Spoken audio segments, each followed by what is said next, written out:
forma de preservar a fé dos religiosos da época. Então ele achava que era certo aquilo que ele estava fazendo. E quando o texto diz que ele respirava perseguição, ou seja, era algo que estava vivo na sua mente, era um propósito, era uma meta para Paulo, destruir os cristãos. E quando a gente olha para alguém como Saulo, a gente começa a pensar, eu fico colocando Saulo e Paulo, mas é que lá na frente o nome dele é mudado, não se assuste não, acho que eu estou trocando as bolas não. Saulo no início, depois ele muda de nomes para Paulo. Então, se eu trocar aqui no meio da administração, ninguém vai ficar assustado não, né? Saulo e Paulo é a mesma pessoa, tá? Saulo achava que estava fazendo a coisa certa. E ele parte para Damasco com a intenção de entregar cartas, de combinar, de se juntar a outros perseguidores para continuar com o seu objetivo, que era destruir os seguidores do caminho, os seguidores de Cristo. Queridos, e quantos de nós éramos cegos da forma como Saulo era no passado? Ou quem sabe você, em alguns momentos, você tem passado por essa mesma cegueira espiritual. Porque quando nós não compreendemos o agir de Deus, quando nós não compreendemos a vontade de Deus, nós somos como Saulo, nós somos cegos por ideias. Quantas pessoas você conhece que você fala de Jesus, a pessoa não quer nem dar bola, não dá bola para você, não dá ouvidos àquilo que você fala. Quantas pessoas que você, da tua família, que você fala, estou indo na igreja, a pessoa começa a dar risada, ela está dizendo, está se escondendo atrás da Bíblia agora, vai enriquecer o pastor, né? Vai enriquecer o pastor agora, aprontou todas no mundo, agora vai dizer que é crente e vai se fingir de santo. Quem já ouviu isso? Saulo pensava dessa mesma forma. Mas um dia Saulo foi surpreendido. E ele foi surpreendido, queridos, por alguém que ele não esperava. Ele foi surpreendido porque ele estava a caminho para cumprir um propósito. Só que ele não imaginava que no meio do caminho ele teria um encontro que mudaria a vida dele. E nós somos assim. Nós assumimos as regras da nossa vida. E nós traçamos projetos, planos, estabelecemos metas para nossas vidas e nós caminhamos com as nossas próprias pernas, achando que as coisas vão seguir da forma como queremos. Mas Jesus, ele é tão bom, Jesus chama tanto, que no meio do caminho ele prepara um encontro com você. Glória a Deus. Eu estou pregando para pessoas aqui, talvez para uma, para duas pessoas, não sei se para todo mundo, mas eu estou pregando para alguém aqui, que Jesus, ele preparou no meio do caminho um encontro com você. Porque você achava que tinha condição de controlar aquela vida, de caminhar com as suas próprias pernas. Mas você entendeu nessa noite, aleluia, que sem Jesus você não vai a lugar nenhum. Se você não entregar a tua vida a Cristo, nada, por mais que você trabalhe, por mais que você acorde cedo e trabalhe até o entardecer, por mais que você tenha condição, que você tenha sabedoria, que você tenha entendimento, se Jesus não estiver com você, querido, de nada vale isso. Se você não entregar a sua vida a Jesus, aleluia, vai ser tudo sacrifício de tolo. É como a moinha que o vento espalha. Você varre a areia ali na garagem, de repente vem o vento, sopra e espalha tudo. Mas se nessa noite você entregar a tua vida a Jesus, pode ter certeza, Deus vai mudar a história da tua vida. Aleluia, o teu trabalho terá resultado, o teu sacrifício terá resultado, porque existe um Deus cuidando da tua vida quando os previstos exaltam o nome do Senhor.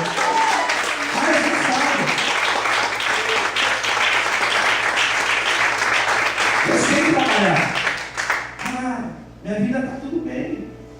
Saulo foi educado aos pés de Gamaliel. Gamaliel era um sábio da época. Saulo era um homem muito culto. Tanto que após a conversão de Saulo ele é o principal autor do Novo Testamento. Ele escreveu 13 cartas. 13 cartas. Quando nós vemos lá Colossenses, Filipenses, Gálatas, Efésios, todas as cartas escritas por Paulo. Era um homem muito inteligente. Queridos, quantas vezes nós estabelecemos a nossa confiança no nosso próprio braço? Tem um versículo que é muito falado no meio da igreja, que é aquele versículo lá, maldito é o homem que confia no homem. Quem ouviu esse versículo? Já ouviu? E aí a gente só lê a primeira parte do versículo, maldito homem confia no homem, e a gente usa isso para dizer, ó, você não pode confiar em qualquer um. Não confia em qualquer um, porque senão você pode se dar mal. Né? A gente usa esse versículo para isso, a gente lê o versículo inteiro. E o versículo diz o seguinte: maldito homem confia no homem, confia na força do seu próprio braço. Paulo era assim, autossuficiente. Pergunte para essa pessoa bonita do seu lado, dá um sorriso para ela, sorri para essa pessoa. Consegue sorrir? Pergunte assim para você: conhece alguém que se sente autossuficiente? Conhece alguém? Ah, porque eu estudei. Ah, porque eu manjo desse negócio aqui. Tudo que eu tenho é fruto do meu trabalho. Paulo era assim, autossuficiente. Primeira coisa que Deus muda no coração do homem, quando ele tem um encontro real com Deus, o homem ele deixa de acreditar que é independente, e ele passa a crer que ele é dependente de quem? Do outro homem, não, de Deus. Você depende de Deus, querido. O sucesso do teu casamento depende de Deus. O sucesso do teu trabalho depende de Deus. O sucesso da tua faculdade depende de Deus. O sucesso dos teus projetos profissionais depende de Deus. Nessa noite, querido, todos dependem do Senhor. Todos acreditam, aleluia, que o Senhor é poderoso para te levar além dos seus limites. Exalte e glorifica o Senhor nessa noite. Aleluia!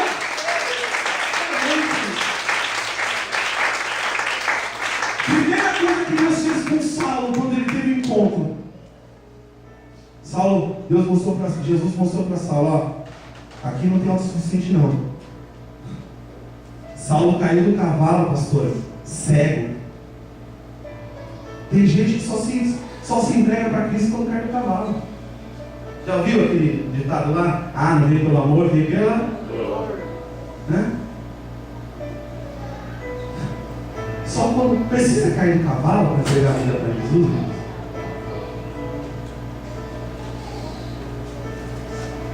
Precisa as coisas começar a dar errado para você entender que você depende de Deus.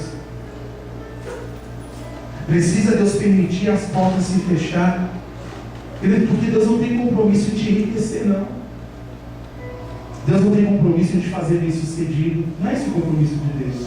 O maior compromisso de Deus é com a tua alma. Então, se Deus precisar tocar em tudo isso para alcançar a tua alma, Ele vai fazer.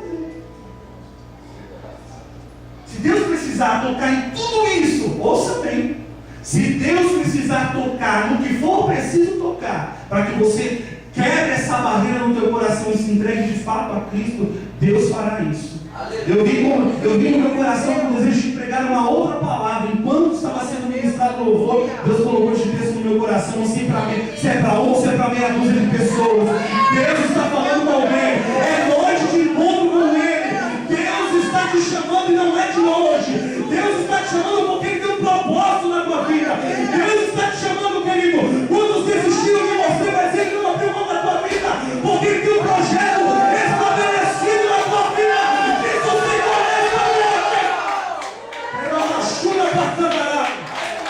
Aleluia! Eu ia pregar de criar, nada a ver com isso aqui. Eu ia pregar o Vale do Sossego, não tem nada a ver com isso aqui. Esse Saulo tem um encontro com Cristo, cai do cavalo. Está lá Saulo cego, ouvindo a voz de Deus.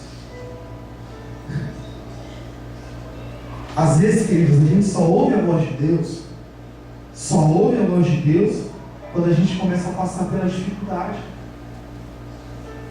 Só quando a gente cai cego do cavalo, a gente começa a ouvir a voz de Deus. Diga para essa pessoa: segunda coisa que mudou na vida de Paulo, ele aprendeu a ouvir a voz de Deus. Quando a gente cai, a gente aprende a ouvir.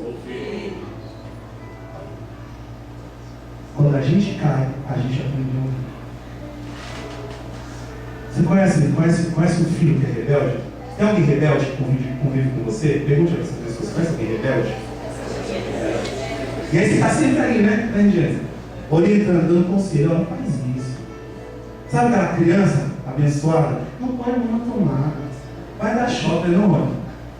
Eu ia falar: pô, Rony, vira corintiano, mas o cara é teimoso. Mais ou menos, deixa pra lá. Isso é uma educação. Isso não, né? Não coloca a mão na... Vamos voltar aqui no foco. Não coloca a mão na tomada.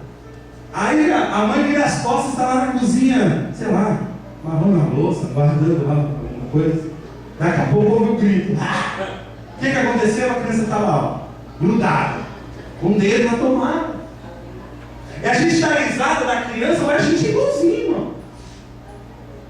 Deus está me falando, só orientando, não vai, não faz. E a gente rebelde.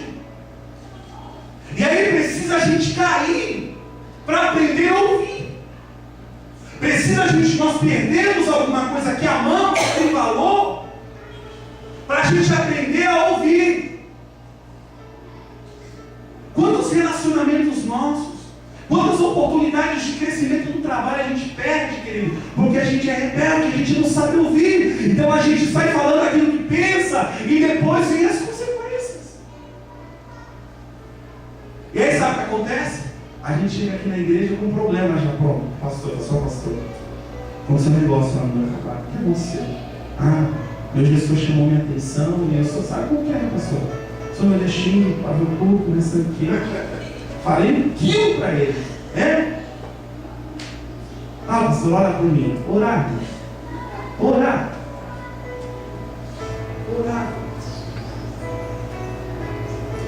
Esse mesmo apóstolo Paulo aqui, que era um jovem impetuoso, folgado, diga Paulo, era folgado. Irmão, que tem crente folgado aí, topetudo, que precisa ser quebrado por Deus, está escrito não. Paulo era folgado, era marrento, no nosso linguajar era mal demais.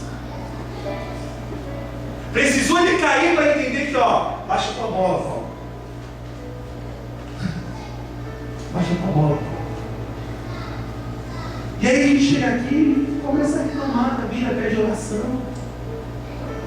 Mas se nós aprendêssemos a ouvir, o próprio apóstolo Paulo, folgado, marrento, ele diz lá na carta que ele escreveu à igreja de Roma, ele diz o seguinte, que toda autoridade é constituída por Deus. O que é isso? O que significa isso? Que toda autoridade deve ser respeitada. Toda autoridade. Os pais têm autoridade sobre os filhos? São autoridades constituídas por quem? Teu chefe lá na empresa, ele é malo, é folgado, não conhece Deus, não teme o Senhor, mas é uma autoridade constituída por Deus. A Dilma, não vamos nem falar muito da Dilma, mas a Dilma, autoridade constituída por Deus. Não foi a gente que votou? A gente, hipoteticamente falando. Mas com certeza tem alguém que votou nela. Espero que não, mas enfim. Sabe que a gente não consegue compreender isso, pessoal. A gente precisa ouvir. E Paulo, a segunda coisa que ele aprendeu quando ele caiu do cavalo é que ele precisava ouvir. Talvez você esteja passando por lutas hoje na tua vida, talvez você esteja passando por processos difíceis na tua família, porque você é uma pessoa que não gosta muito de ouvir, você gosta de falar. Talvez você não seja aquela pessoa apaziguadora. Paulo era colérico. O temperamento de Paulo era colérico, pessoal. Sabe qual é a característica marcante no colérico, desse temperamento? É a impulsividade. É a pessoa que age em impulso. Pergunte para essa pessoa, você conhece alguém que age em impulso? Ele não está falando com aquilo. Agir em impulso, Paulo.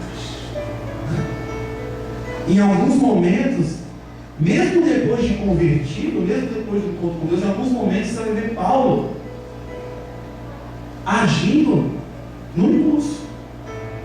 E sabe o que eu aprendo com isso, queridos? Se nós não entregarmos o controle da nossa vida para o Espírito Santo, em diversos momentos da nossa caminhada a gente vai perder, porque a gente vai agir no impulso. Vai perder oportunidades, vai perder pessoas, vai perder promessas de Deus, se Ele não tiver misericórdia, mas Ele tem, por causa da impulsividade. E Deus foi lá e quebrou a impulsividade de Paulo. Essa luta que você está passando aí, esse deserto, esse aperto que você está vivendo aí, sabe o que é isso? Deus te fez cair do cavalo para você entender que você depende dele, para você aprender a ouvir, para você entregar o controle da sua vida nas mãos do Senhor. Amém, queridos? Paulo caiu do cavalo. Aí de repente ele ouve uma voz: Saulo, Saulo, por que me persegues? E aí ele não conhecia aquela voz. Sou eu, Jesus. Sou Jesus Cristo que você persegue. Agora levanta-te e vai, porque eu vou te conduzir. O cara levantou cego. E a pior coisa para alguém que é autossuficiente precisar da ajuda de alguém. E a pior coisa. Paulo levantou cego dependendo de pessoas para guiar ele até a cidade. E quando ele chegar lá na cidade, Deus queria quebrar mesmo o orgulho de Paulo. Olha para essa pessoa e diga: Deus vai quebrar teu orgulho.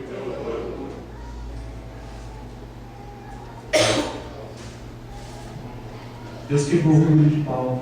Vai lá, vai ficar na casa de Ananias.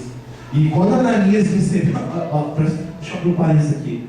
Quando Deus falou com Ananias, olha, Ananias, eu estou enviando aí, vai lá na rua direita, na casa de fulano de tal, porque tem um homem lá. Que homem é esse, Senhor? Saulo. Saulo? Que Saulo é esse? Saulo de Tarso. O perseguidor? Não, não. Imagina, Senhor, ele vai me matar. Vai mandar me prender. E sabe o que acontece quando Ananias chega lá na casa, no local onde Deus mandou? Ele encontra Paulo prostrado, orando. Glória a Deus. Deus às vezes nos faz cair do cavalo.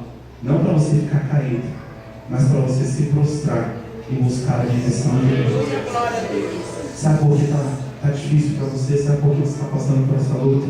Porque Deus quer você prostrado, buscando a presença de Deus. Aleluia. E quando você estará prostrado, quando de repente Deus vai enviar o socorro dele para a tua vida. Olha, você estava lá orando, buscando a direção de Deus. Daqui a pouco Deus enviou um profeta lá. O profeta orou por ele, a visão de Paulo foi restituída. Sabe o que eu aprendo com isso, queridos? Deus ele permite a luta para nos moldar, para nos preparar, para trabalhar no nosso caráter, no nosso temperamento, na nossa personalidade, para nos preparar para vivermos a promessa, o projeto dele para a nossa vida. Então o caráter das lutas, das adversidades, dos problemas, das lutas, que não é para te fazer um fracassado, um mané, um zero à esquerda, não. É para te fazer alguém fortalecido, dependente de Deus, cheio da presença do Espírito Santo, alguém com o coração liberado para viver os sonhos de Deus, alguém que compreende a voz de Deus. Ele não fica desanimado por causa das lutas, não fica angustiado por causa dos problemas. Se a porta fechou, se a luta está grande em casa, descansa no Senhor, porque Deus está te montando, Deus está te preparando para viver a plenitude dos sonhos dele para a tua vida. Quem crê nisso? Erga as mãos aos céus, abre a boca santa, adore o Senhor nessa noite.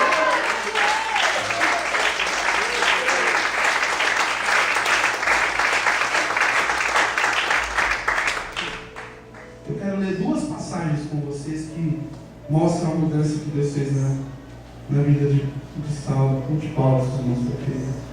A primeira está lá na carta de Paulo aos Romanos. Carta de Paulo aos Romanos. Capítulo 8, versículo 18. Eu vou ler o versículo 18 e o versículo 28.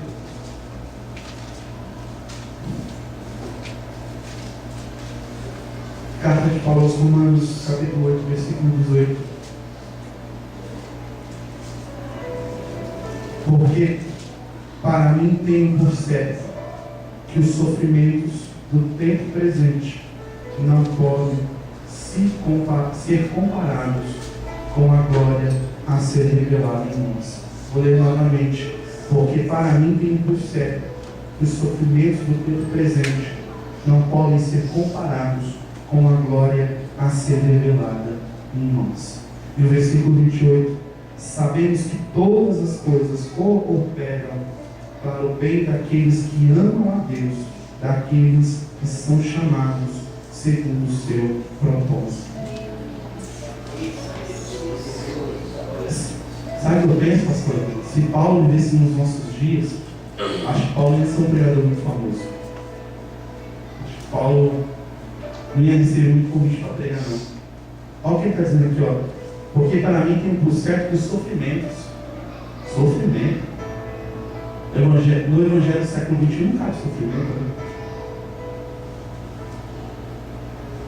Você liga a TV, você ouve só a gente falando, eu fui, eu era, e agora eu sou. Eu tenho. Eu não tinha, agora eu tenho. Dá a impressão, queridos, que o Evangelho é isso. É aquilo que é externo. É aquilo que eu possuo. São os bens que eu tenho. Não tem sofrimento. Só que o Evangelho que Paulo ele pregou a vida inteira dele, dizia que o sofrimento não podem ser comparados com a glória que será revelada no mundo. Sabe o que é isso? A esperança de Paulo em Cristo não era para essa vida. O Evangelho que Paulo vivia não estava condicionado ao tempo de vida. Paulo esperava um Evangelho. Paulo cria no Evangelho para a vida eterna. O Evangelho, sim, onde Deus ele cuida dos seus filhos, onde Deus supre necessidades, onde Deus ele dá uma vida em abundância. Mas o Evangelho que é além daquilo que era material. O Evangelho que garantia a salvação da alma. Paulo tinha essa certeza. E a outra certeza que ele tinha, sabemos que todas as coisas cooperam para o bem daqueles que amam Deus. Guarde essa certeza no teu coração nessa noite. Tudo que foi ministrado aqui, sei lá quanto tempo eu estou falando aqui, talvez 20 minutos. Se você guardar esse versículo 28 no teu coração, sabemos que todas as coisas cooperam para o bem daqueles que amam a Deus. Todas as coisas. O mal, o bem, a bonança, a dificuldade, principalmente a dificuldade, o erro, o acerto, a vitória, os fracassos, os insucessos, tudo coopera para o bem daqueles que amam a Deus. Então, quando você perder, quando você passar por uma luta, por uma dificuldade, não deixe isso abater a tua fé, não. Não deixe isso fazer você desistir da tua caminhada com Cristo. Existem textos de Paulo. Paulo, por exemplo, quando ele escreve a igreja de Filipenses, ele está preso, ele diz, e ele, no mesmo texto ele diz, não sei quantas vezes, regozijai-vos, ou seja, alegres. O cara estava preso e estava pedindo que os irmãos estavam livres, se alegrar. É esse o Evangelho de Jesus. Não é um Evangelho que vai apenas te dar riquezas nessa vida, porque senão seria algo tão pequeno, tão supérfluo. Mas é um Evangelho que vai trazer mudança para a tua alma e vai te preparar para o dia de compromisso. Em nome de Jesus. Amém. Eu acho que eu já falei demais. Se coloque em pé em nome de Jesus. Então, o encontro que Paulo teve com Deus, que Jesus teve com Paulo. Primeiro, fez Paulo entender que ele não era independente e que sim, ele era dependente de Deus. Segundo, fez Paulo aprender a ouvir. E terceiro, fez Paulo entender que o Evangelho, que o cristianismo não é algo para essa vida, é algo para a eternidade. Feche seus olhos, eu quero orar por você.